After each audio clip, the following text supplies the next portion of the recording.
And we're live. Hey guys, it's Reggie with RTJ Productions, and today will be my first episode of ScreenFax. On this topic, we'll be discussing the film industry, be it pre-production and post-production. And today I have a special guest. It's my cousin Patrice. She's an established film producer. She has her own film production company. She used to work for Vice. Currently, she's working on many different projects. And yeah, hey Patrice, we're gonna introduce you there and tell us more about yourself. Great. Yeah, Reggie, thanks for having me on your show. So yeah, my name is Patrice Bowman. I am the founder and owner of Bowman Pictures. It is a production and post-production company located here in New York City, which is where I currently live. And I produce my own shorts through that company. My latest one has been the award-winning short Saturday Grace. You know, it played in several film festivals right now, obviously because of the COVID-19, things are a little bit, paused for a while, but, hopefully I'll hear back from some more soon. And I also do editing and color grading services for different professionals, obviously here in New York, but I've also worked with people in California. I do music videos, short films, short documentaries, promotional videos, things like that. And like Reggie said, I have, been working in the industry for some time since graduating in 2015. Worked on a couple of reality shows, a feature film. I did work at Vice for a little bit over a year, and now I work at Harbor Picture Company as Dailies technician. Gotcha. So I'm going to ask you a couple questions more about background information. What would you say was the beginning of your passion for even wanting to join the film industry? So I would say my passion began kind of young because I grew up watching, a bunch of Disney movies, and then after a while I started watching older movies through the Turner Classic Movies channel. And I would say the one older movie that really stuck in my mind and inspired me was Lawrence of Arabia. It's a very classic, war drama epic from the 1960s. And I fell in love with the cinematography, with the acting, with the storytelling. It really opened up my mind in terms of visual storytelling and all the possibilities that are there for a person to achieve. So that's how I started, watching a bunch of movies, watching people review movies. And once I got into college, I eventually majored in film studies, particularly the production track. So that meant that I was studying the craft of making a movie, from pre-production, which would be writing it and, seeing who want to collaborate with me, through production, which means directing it and working with a cinematographer, and then post-production, which obviously included editing it and finishing up that way. And that is sort of the beginnings of sort of the technical side of, getting into film. And I would also add, during college, I took a lot of theory classes that talked about how, movies have sort of impacted how people look at people of different races, looking at film through a gender lens, stuff like that. So when I started studying film through that path, and I started watching a bunch of movies that confronted, different issues that popped up in American society, and I started watching international movies, I really understood the importance of movies as a way to project a message, and sometimes a way to correct past, obviously prejudiced messages. And I once I saw that, I knew that that was the kind of mission that I should pursue when getting into film.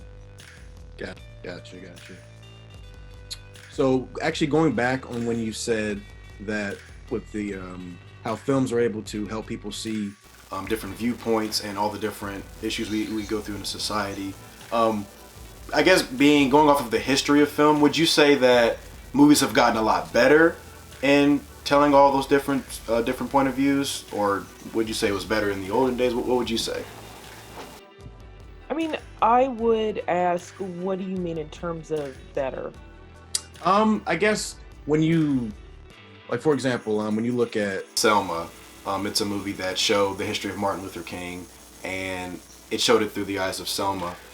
Like, do you think, or if you look at something like Roots back in, I don't know when Roots came out originally, like It's like the 70s. yeah, like 70s or so. Would you say that? I mean, even though this, one's more extreme than the other, obviously, but would you say that as a narrative, as storytelling, giving all audiences the different sides and different views? Do you think that in most movies nowadays, do you think they're doing a lot better of trying to give a full aspect and a full view of everything? Yeah, I would say that, obviously, film, TV series, or like TV mini series like Roots, things that like the groundwork for, storytelling that focuses on parts of our history that, either hadn't been really told or they hadn't really been told correctly. And obviously, those pieces of work were there to serve as a corrective to years of stereotypes and like sort of damaging visual storytelling. And so I would say that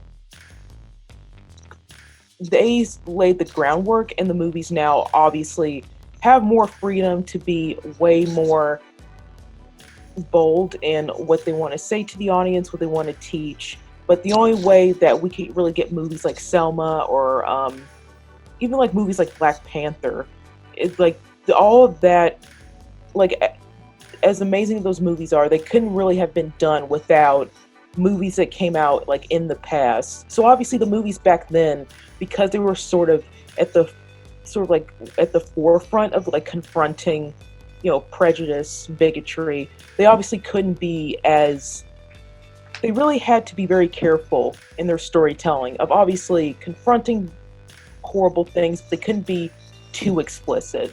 And then you fast forward to now, and 12 Years a Slave was a very, horrific movie, but obviously it had a very, powerful message about a person retaining his dignity, during a very horrible institution of slavery.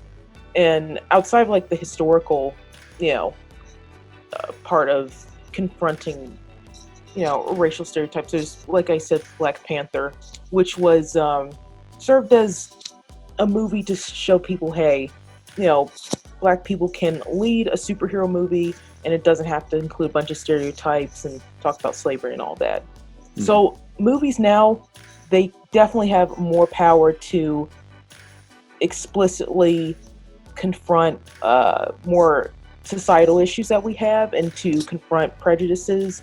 But the only way they could do that was because of the films that came before them. Gotcha.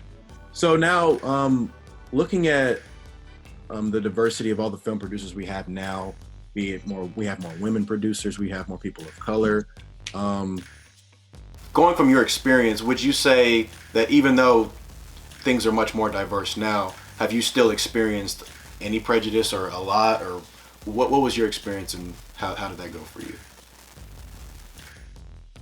Well, from my experience, it has been overall pretty positive. I've been very blessed to have worked with people that were open to me learning about what they do, particularly in post-production, and being supportive of me, taking on more responsibilities so that I could continue to build up myself and my portfolio, and eventually demand more compensation. So I can't really say that I've experienced like really some of the other, issues of prejudice that other people that I know have. I mean, of course, I've dealt with people that, haven't been very pleasant to work with. Like, what do you deal with in regards to listening to critics, listening to fans, listening to people that just view your stuff? Like, how do you handle what's considered good criticism and what's considered bad criticism? Yeah. So in terms of how I handle criticism, I believe it is important that you mention that there's good and then there's bad, right? Mm-hmm. So I would start by, defining good and bad criticism. So good criticism is when someone talks about, for instance, the story structure of what you have on screen. Are there certain character motivations that don't make sense? Are there plot holes? Are there just, things that seem kind of unbelievable?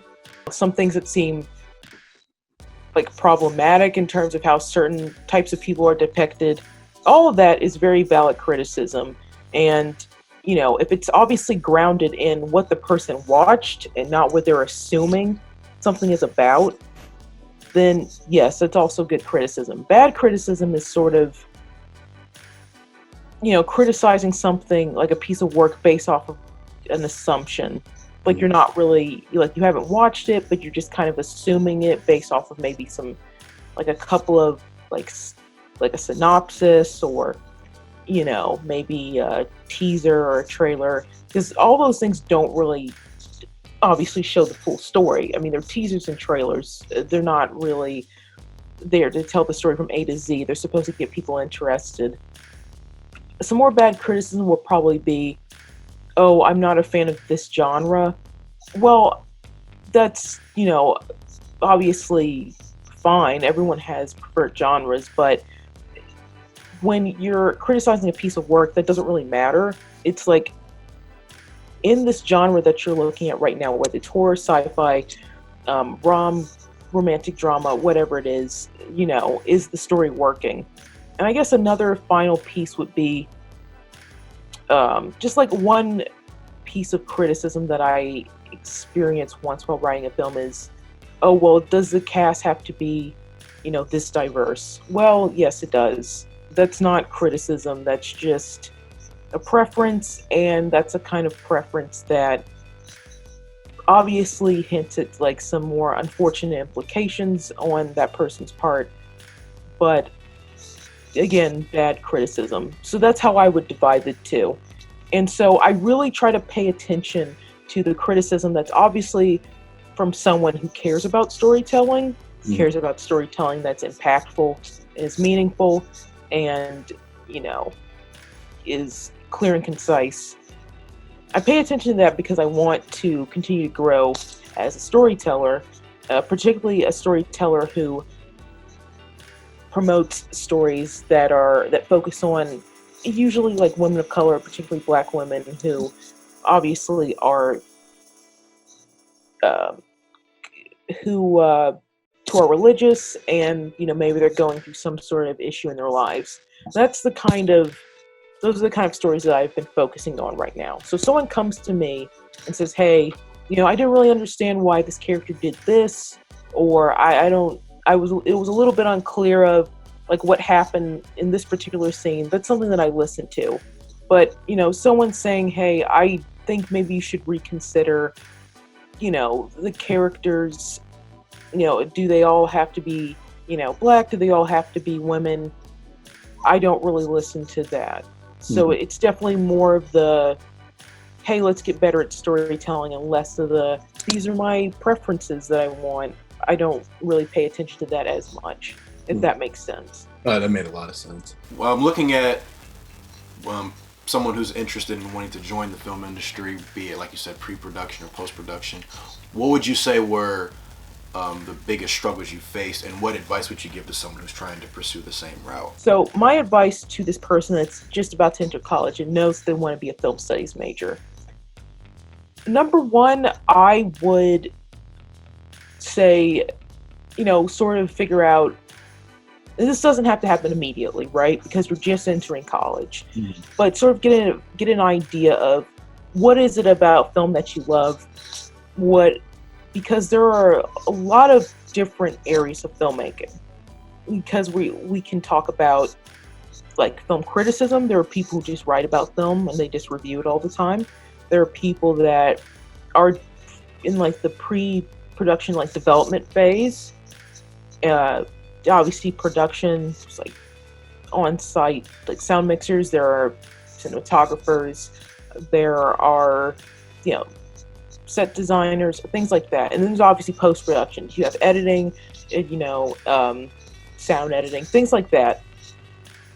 So I would say in the beginning, just kind of get an idea like what interests you, but don't limit yourself.